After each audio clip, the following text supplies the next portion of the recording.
మల్కాసపట్లో చెంచల్గూడ నుంచి మా ప్రతినిధి శ్రవణ్తో సమాచారం తీసుకుందాము. చెంచల్గూడ జైలు దగ్గర అయితే భారీగా బందోబస్తు ఏర్పాటు చేస్తున్న దృశ్యాలు మనం ఇందాక లైవ్ లో చూసాము. అల్లు అర్జున్ కి 14 రోజుల రిమాండ్ విధించారు. ఈ నేపథ్యంలో చెంచల్గూడ జైలు వద్ద పరిస్థితి మనం చూసాము. అక్కడ నాంపల్లి కోర్టు నుంచి చెంచల్గూడ జైలు వరకు ఉన్న ట్రాఫిక్ ని ఆ రూట్ ని క్లియర్ చేసే పనిలో ఉన్నారు పోలీసులు. నాంపల్లి కోర్టులో వాదోపవాదాలు జరిగాయి. వాదోపవాదాల్లో ఇరుపక్షాల న్యాయవాదులు కూడా తమ వాదన వినిపించారు.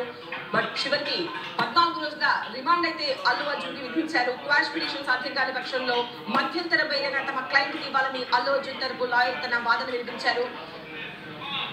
వాదనలు పూర్తయిన తర్వాత 14 రోజుల రిమాండ్ విధించారు అల్లు అర్జున్ కి. అల్లు అర్జున్ ని మరి కాసేపట్లో చెంచల్గూడ జైలుకు తరలించబోతున్నారు.